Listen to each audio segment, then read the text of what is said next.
guys, welcome to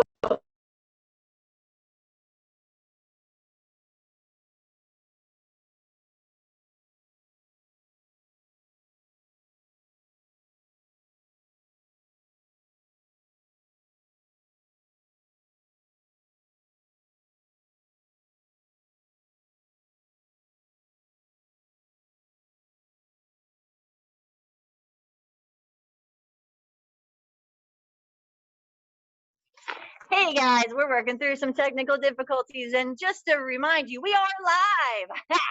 This is what happens when you're live on the Tuesday Talk. Okay, I think we are recording now. I think we are on now. I think I'm unmuted now. And now we're good. Okay, Tuesday Talk.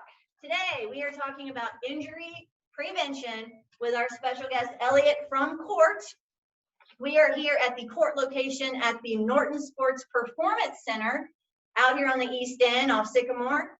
And we're going to talk about some injury prevention. We do have some questions coming up from the Facebook group. We will try to address those.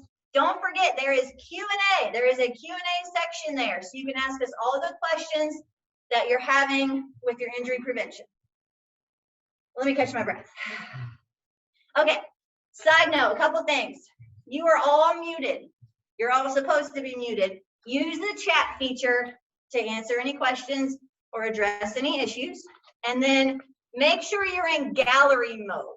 You want to be in gallery view, so that way you can see our video here, as well as a future video we're going to have over at a different section of the KORT location. Okay, so make sure you have both of those, and you can see both of those videos. I think there's only 2 right now, maybe 3. All right, so again, I have Elliot here with me, and I'm just going to introduce him with his little bio. So Elliot is a physical therapist with KORT out of Bardstown. So he's not usually at this location, but this is a good one. All right, he's been with KORT for 9 years, and he enjoys working with our running population. And he also is a runner himself. So he was part of the Norton Sports Health training team in 2020, also 2019. I think it was just last year. Just like, yeah, oh, the beginning of last year. Yeah, Okay, that's yeah, right. That's right. And he is also with the KORT training team for Run the Bluegrass for 7 years. He is a orthopedic certified specialist and is trained to utilize the Dorsal V Technology, which we will be talking about later on. So again, he is a runner. You probably have seen him post some photos with his dog running. So they are both runners. And he's going to talk about a few things today. So the first thing we always want to talk about is just the main topic of today, injury prevention. So generally speaking, injury prevention for runners. Yeah. What you got? You know, injury prevention in runners is probably one of the hardest things in our practice, because it is in our nature as runners to push through and challenge ourselves and do things that we don't feel like our bodies are capable of. So one of the biggest things is kind of understanding the right way to train. And that's why this program is so nice. You give everybody a blueprint on what you're supposed to do. It gradually changes your runs and changes your intensities and has cross training. All that is your first step. You have to have a plan. If you just go out and you just try to run hard every day because you only have a few minutes, that's a big risk that you're taking, and a lot of times that will lead to an injury. Another thing that is big that runners don't like to do is rest. You know, we always think. I love resting. I love my sleep. But yeah, you know, funny things like drinking water and getting a good amount of sleep, and really resting, recovering on your off days. That's probably some of the best you can do to prevent these injuries. Another thing is you have to start to know what the difference is between an injury and just like soreness or pain. You know, good pain versus bad pain, and that's difficult to do. But our goal today is to try to not even get to that point. You know, we're going to try to prevent that from even coming on. So we're going to talk a little bit about what a good warm-up looks like, and we're going to show you guys that. And then we're going to show you a technology that's called a dorsaVi, but that gives us the opportunity to do a good running gait assessment. So to watch you run and get some measurements on that to help make better decisions and better changes to your gait to try to prevent these injuries happening in the first place. The takeaway from that was follow a training program. So if you decide I'm going to do the marathon. Oh, it's in 2 weeks. I should just go for a 20-mile run. Boy, you're really taking a risk doing that. I mean, you might really look into injuries doing that. So follow the training program. If it's not 15 weeks, maybe it's 12. That's okay. If you miss a run here and there, don't try to double up and just kill yourself the next week because you missed a run or even 2 runs. Don't jump from 12 miles this Saturday to 20 miles the next Saturday. That's really not going to be good for your body, and that's when you could run into some injuries, right? Yeah, so and that's a good point. When you miss a run, let's say you feel really tired, your body doesn't feel up to it. Don't feel pressured to go out and do that run. If your body's not ready for it that day, it's going to serve you better to miss that one opportunity than to go push it. But that doesn't mean you go stack on the next week, just like you said. So if you miss a big run, don't think you're going to make it up in 1 week. It's gradual steps and really listening to your body. Right. So on that note, some of you guys might remember our in-person runs we used to do on Saturday, and also good times, and on Tuesdays, and we always did a warm-up together. So we do want to give you that suggested dynamic warm-up, which please note, this is a dynamic warm-up. This is a moving warm-up. This isn't like what we did last week with the yoga. The yoga and that stretching is more static, and that's something you would want to do after your run or on a cross training or rest day, right? Yeah, absolutely. Okay, so Elliot's going to show us a little dynamic warm-up, very similar to one that we were doing last year. So you might already know it. We're going to run through it together here so you can see what we're doing. You know, there is not one perfect dynamic warm-up that you're going to do compared to others. This is what I like to do because it's kind of short and sweet and hits a big group of muscles. And I don't really like to warm up, so this is the way I'm going to cut it down and get the most bang for my buck. So yeah, these should look familiar. So we'll start together. You'll start about hip width apart. You're going to squat down and you're going to grab the inside of your shoes, and your elbows are going to be inside of your knees, and you're going to squat and keep your eyes up. You're going to hold that for just a second. Then you're going to keep your hands down and straighten your legs. You feel that stretch? And then you're going to walk out into a push-up position. You're going to hold that just for a second. And then you walk your feet up to your hands. And then you're back to your squat again. So warm-ups are supposed to be hard. If you do a warm-up and you don't feel like you've worked it off, it's not a very good warm-up. So you'll do that 5 to 10 times. Let's do it one more time. Okay. Perfect. So then I squat. So you squat, elbows inside your knees. I'm pulling up on my feet. Pulling up on your toes. Okay. And then you're going to stand up, keeping your hands there. Hamstrings. Hamstrings, big time. Then walk it out to that push-up position. This is going to engage your abdominals. So it's like a plank. Core. And then you're going to go through and walk your feet to your hands. I feel that in my calf. Yep. And then back down to your squat again. Squat, warming up the quads. All right. Woohoo! Okay. So one down.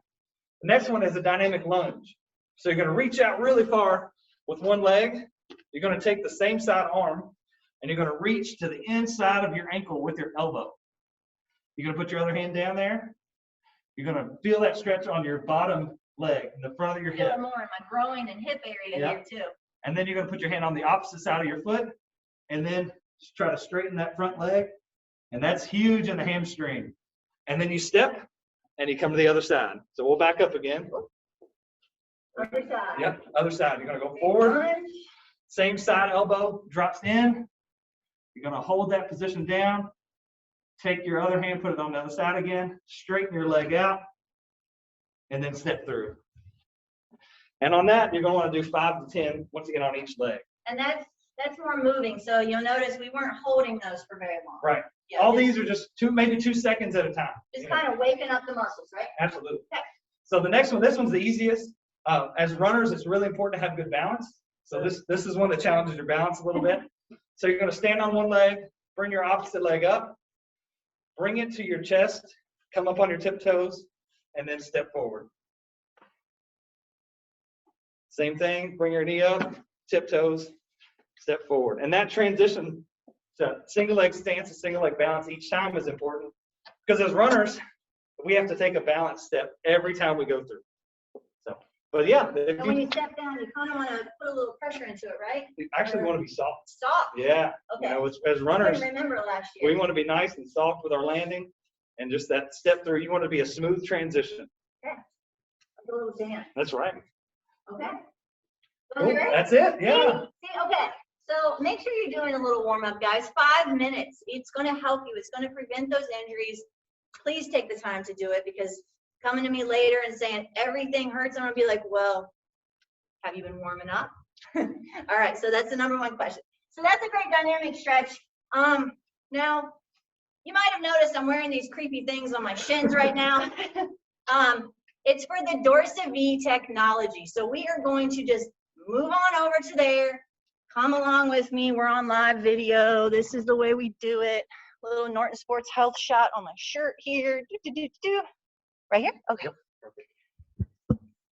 All right. So again, make sure you are in gallery mode, because Elliot here is going to have some moving camera angles with his phone that's going to better show what we're doing over here. So make sure you're in gallery mode. It's in the right-hand corner of your little Zoom screen there.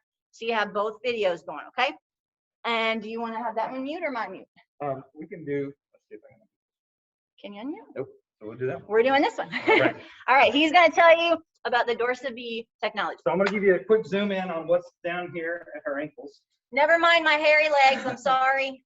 So these are sensors that you'll wear, and it gives us an opportunity to not only watch you run, but to measure some specific stats. You know, as runners, we love stats. We think, you know, the more knowledge that we have, the better that we can take care of you. And then, you know, the more knowledge we have about ourselves, we can take care of ourselves too.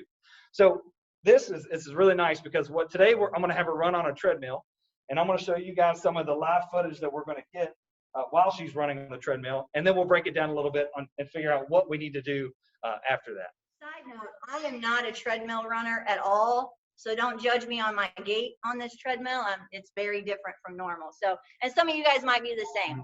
And what's cool about this is that we can do this test on a treadmill, but if you're not a treadmill runner, you can take these and you can go run your normal route. If you run on the track, if you have the same route you run in your neighborhood all the time, you can go and do that at that point, and then we can come back and get the results. Let's show them what Shin things do here, because it's kind of cool. So I'm going to do a quick little like sprint here, and you're going to see how it picks up my running.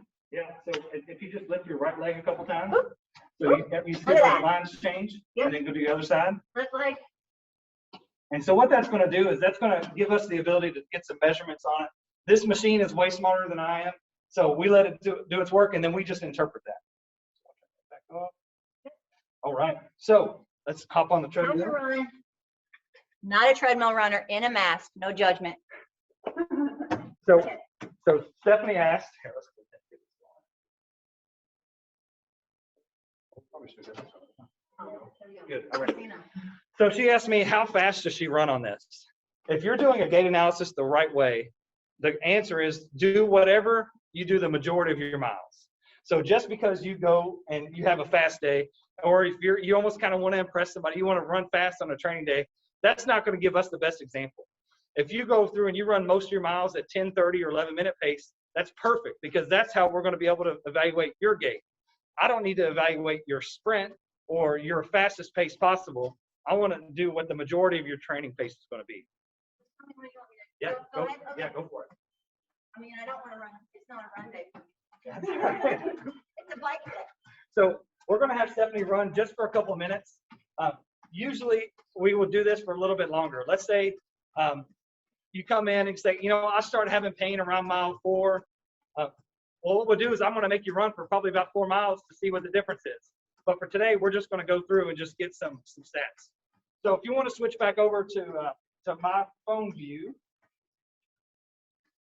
and you'll see that she's starting to pick up, and we're getting a lot of measurements in here. Oh boy. Yeah. All good, I hope. We don't know yet. But that brings up another good point. You know, it puts a lot of pressure on us as runners we try to have perfect form, or we try to run certain speeds. We have a tendency to compare ourselves to other people. We all run differently. There's these things that we look for in runners to try to help prevent injury, but everybody doesn't have to look the same. I've been passed by plenty of runners who have absolutely terrible form and no pain. And then I have runners who are incredibly slow, who have beautiful form, who have pain. It's all over the place. So it doesn't really matter what you look like. What we're trying to do is take some of these numbers and get better data. So I want to show you guys what I'm doing again. So she's running on here. You see, I get a little video. So when we do this, normally I'll have it where I can see her run a little bit, and I can do a gait analysis on the way that she looks, as well as this is going to give us the gait analysis on what measurements we receive. I'm going to go ahead. Okay.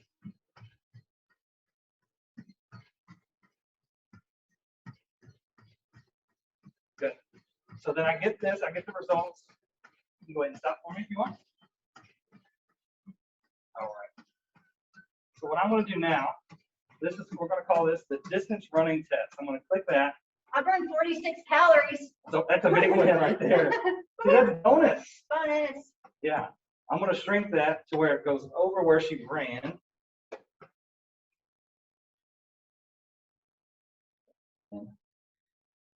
I'll get a report on there. Very good. And so then we get real-time data, and that's what makes this so valuable. I'll keep showing you this. So once again, if you're looking on my phone view, you'll be able to see what I'm looking at. So if we come up really close, you're going to see this first number. This is called the IPA. I'm going to zoom it in a little bit for us. There we go. So this first thing, what I'm looking for is a balance. And just in that little short time, there was only a 1% difference. That's really good. So that's awesome. And the numbers that we're going to look at, something called ground reaction forces. So that's the action that you're putting against the ground. That's what the ground's putting back against you. That's going to differ from a treadmill to trail to road. It's going to look different every time. So that's why it's nice to train how you want to train. And then we'll be able to test you how you want to be tested. If you look at this next number, it's called IPA. And so this is the initial peak acceleration. So these are all just different terms. But what this looks at is how hard and fast is she hitting the ground. And she's equal. That's the main thing we look for, is she's equal. And then if somebody gets up to above 8, that's when people start having risks for shin splints and different kind of bony injuries, tibial stress fracture, that kind of thing. So if we can keep that number down, we can help prevent that from happening. So that's a huge piece of why this is good for injury prevention. Then we go look at her cadence. What's your cadence normally run? Do you know? I think I'm going to go 155. So today she was 176. Oh. And that's good. That's on the treadmill. That's really good though. Cadence doesn't necessarily. Like 155 is like a slow run. Yeah. And My 160 maybe. I don't know. So cadence doesn't necessarily mean you're going to be hurt if you run the slower cadence, but there's a tendency that people who run the 170s to 180s have a less risk because instead of hitting a bigger load, you're spreading that load out over more steps. Right. And what we know about our bodies is if we can ease the load for a longer period of time, we're going to be more efficient and we're going to be less painful. So when you talk about the load, I know I've been researching cadence a little more in my stride length. The slower the cadence, the more you tend to drop your hips, right? Mm-hmm. Okay, so if your hips are kind of dropping like this, you're not, keeping your core engaged while you run, then that's when some of the injuries might come into the hips, the knees, the shins, and everything like that. Now, I'm not saying you got to go out and run super fast in order to get that cadence, but maybe a shorter stride or. Yeah, and that was one of the problems I had when I first started running. I'm like, you know what? I'm kind of tall. I'm going to reach out and use my stride to my advantage. Yep. But when I started reaching out really far in advance, my foot strike was out in front of me, and that's like a brake. So then my body has to decelerate and then have to accelerate every time. So I shortened my stride, and I don't have the best looking run. It's kind of goofy at times, but I have a stride that is a little shorter and mostly behind me. Yeah. Right. So everyone always says I should have a longer stride because I'm taller. I'm 5'8". Not necessarily the case. I just try to keep my feet, knees, and hips right in line with each other, not stretching out too far, not baby stepping it though either. So you really have to find what's right for you. And this is the technology that could maybe help you out with just a little more knowledge on your gait and your stride. Yeah. What I like about this too is this gives us just a big picture of some numbers that our watches can't give us. Yep. But our watches can give us cadence. So if you were on here and I saw that you were having knee pain or hip pain and you were in the 150s, I might try to get you to ramp your cadence up, and a lot of our watches will give us that metric. Yep. Yeah, those of you on Garmin, I know my Garmin information gives me my cadence and my average stride length. So maybe look that up and then do a little research on it and see where you might fall. And the stuff that you bring to us from an evaluative standpoint, you're like, okay, I'm running this many miles, my cadence looks like this. All that is it makes us treat you so much easier. You know, you have all these tools at your disposal. This is just kind of that next level tool at your disposal. Yep.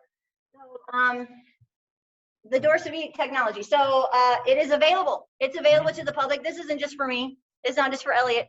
It is available here. Is it only here? No, we have it at multiple locations. We have KORT Sports Performance. We have Mount Washington. I have it in Bardstown. We have one in Georgetown, Kentucky. I think there's and then there's one more in Louisville as well. And they do offer a special deal for the KDF trainees, which is so typically if you were to come off the street and you weren't a part of this program, because this is coupled with a full evaluation, it's a $180 value. So we give it to our Norton Sports Health team for $100. And so you get the dorsaVi, but if we only did that with Stephanie, we wouldn't be doing her the full service. You know, that's nice because it gives us metrics, but it doesn't tell us the reasons why on a lot of things. So that's where our full physical therapy evaluation comes into play. And then we can give you that full gamut of good treatment. Yep. Here at this location, we're at Norton Sports Performance, and some injury prevention also comes from strength work. If you guys are actually taking advantage of those cross-training days and throwing in a little bit of strength, 1, maybe 2 times a week, I know Norton Sports Performance is available for monthly memberships. They are doing twice a week online memberships for $15 to all of our KDF trainees. So if you're really struggling to get to a gym, or maybe you don't even want to go to a gym right now, to get to a gym or to just get in a little bit of strength work, that's a good opportunity as well at Norton Sports Performance. Okay, and they do partner with KORT, so you got it all covered right here, right? Yeah. All right, so let's go on to a couple questions. So there were some questions on the Facebook page about preventing a few other injuries. And while we're doing that, while I'm addressing those questions, guys, the Q&A is open. Ask the questions, throw them out there. Don't be shy. Let us know what you got. Looks like I got one question right now. Bring them on. Let's go. Let me get this out of the way here. Whoops. Whoops. There we are. Okay. So there were some Facebook questions in the Facebook group. Preventing shin splints. Ta-da! What do we got? So shin splints are very common, and they are something that we can prevent. You know, one of the things we talked about with the dorsaVi, if we decrease how hard you're hitting the ground when you run, that's something that can help. Another thing is there are a lot of really little muscles around your shins, and what happens with shin splints is they're working really hard. So you got to think, our little muscles are getting overworked, so what do we need to really work? Our big muscles. It all comes down to the big house, you know, our glutes. The butt. Yeah. So if you strengthen your hips, that's going to take a lot of pressure off. There's a big time running doc who said a key to a happy life is a strong butt. You know, so that's a happy runner has a strong butt. And I've had a lot of people come to me with shin splints in the past. What about strengthening your calves? Is that something in addition? Yeah, you can do that, but generally our calves are strong. Okay. You know, so the only time that we see somebody that has poor strength in calves is sometimes they might have a nerve involvement. A lot of times we can have sciatic pain or back pain that leads to some calf weakness, and we'll address that if we need to. So that's why sometimes it's nice to have that evaluation too to figure it out. But our calves are generally strong, and that helps us propel forward. And our glutes are the ones that don't do that. And so you just get those muscles to turn on and get rid of that glute amnesia, and then you feel better. So warming up the glutes and everything else like what we just did there will actually just work its way all the way down hip to toes. Okay, so don't forget to do that. Achilles. I've heard some people bring up some Achilles pain in the back. Now that is attached to our calf, right? Yes, it is. So how about preventing some injuries there? Maybe proper warm up. Yeah, so a warm-up can absolutely, that's going to help prevent a lot of things, because your warm-up is just, it's meant to activate your muscles to get them to do their job. And when your muscles are doing their job, there's no increase in loading at different spots. So when we start having Achilles pain, that means your calf is probably getting worked too hard. And so our calf is one of these muscles, kind of like our back. It likes to bring up the load if somebody else isn't doing its job.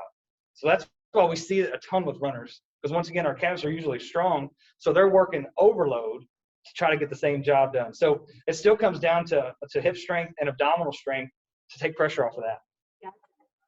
So shins and Achilles pain, we got that covered. Those are, I do want to throw it out there, those are common initial pains that you may have. If you are a brand new runner or maybe just doing your very first mini or marathon, these are common pains. And I do want to note, next week Tuesday talk is common aches and pains as you begin with Dr. Curry. Okay, Dr. Curry's been with the KDF Marathon for many, many years, and she's awesome, and she's going to address a lot of those common pains. So right now, we just want to talk about more of the prevention of those injuries and the Dorsal V, of course. So I did get one Facebook question that I did want to talk about pushing through pain.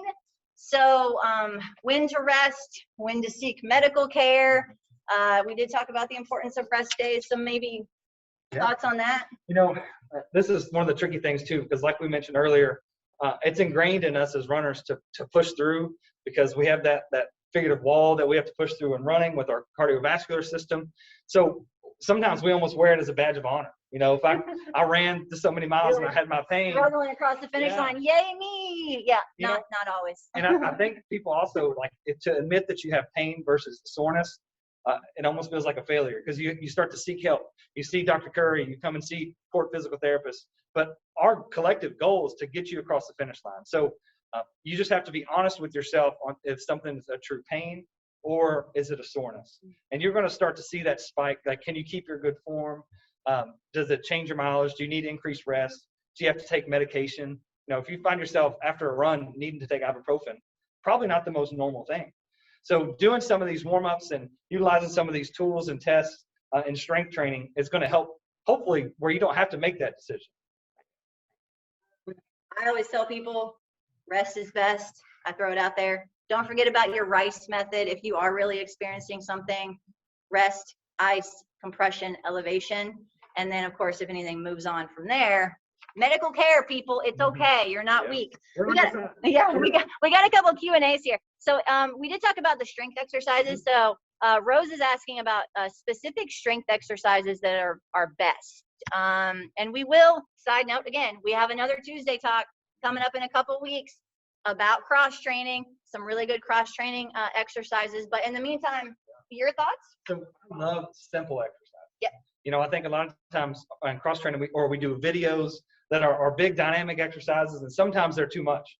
So doing simple exercises like a bridge, or like if you have one of those strong resistance bands, putting that around your knees and just simply pushing out against it. We want to activate your muscles before you want to strengthen them. Because if your muscles aren't doing their job and you go and try to do a big dynamic lunge or some plyometric and your body's not ready, well, then you're seeing this for a different reason. So I think those two I really like a lot. And I like exercises like dead bugs. We can look those up. Yeah. Look it up. It's a fun video. I really like curls that have help. So you can either lay on your back and roll a ball up your legs and do a curl, or use a band that helps you curl. Because a lot of times when you try to do crunches, your hips are doing all the work, and then that just pulls on your low back. So it's not effective. So those are probably my favorites. So he is bringing up strength exercises that are more activating the muscles and activating some of the smaller muscles. I know you guys are all thinking, I need to do a bunch of squats and a bunch of deadlifts and a bunch of overhead presses. No, you don't. We're runners. We're trying to be lean and mean and fast. You don't need to go and squat 5,000 pounds on your back. Okay, that's actually going to hurt your run later on. So working some of those lighter body weight muscles, body weight strength exercises, bands. I'm a huge fan of bands. Work on the outside. And side note on the bands, I think it's coming up here on the Q&A from, hey, Dr. Flynn, how do you best prevent, I'm not sure if he spelled it right, iliotibial band syndrome? Iliotibial. Okay, he knows, I don't know. So IT band. Okay, the IT band. IT band is a source of a lot of problems, especially in the knees. So listen up. So IT band, so just to give you guys a full picture, this was probably one of the most impressive things that, like when we did cadaver dissection, like this is such a cool piece of our body, because it all starts in our hip, our glute muscles attached to it, and then there's this really long piece of super thick tendon that comes down to our knees. And we used to think stretch. But they've done studies where they were hanging weights off of this IT band for like weeks, and it didn't change in length at all. So you can stretch it all you want. It's probably not going to fix that. What you got to do is you still strengthen the components that are attached to it, so it still comes down to your glutes. But that's when we get to go through and watch you run. There are certain running patterns that we see where people will have an increased load on the outside of their knee and brings pain to their IT band. And you also have to think too, your nerves run really close to that. So sometimes when you think it's an IT problem, it's more a nerve and back problem. So they run hand in hand. So it's more about figuring out exactly what that is. Once again, that's why I got Dr. Curry next week to help me figure that out. Yep. And one last thing I wanted to bring up that I know I get a lot of questions on, foam rolling. Is that good to do before a run, after a run? Where should we target on a foam roll? Yeah. So I think a lot of that comes down to preference. So for me, I don't really like foam rolling that much because I think it's uncomfortable, and maybe I'm kind of a wimp, but I like to do things that feel good. I like to, so I would typically stretch. If I did foam roll, it would be after, because that's still going to be more of a passive approach versus that active warm up that we did before.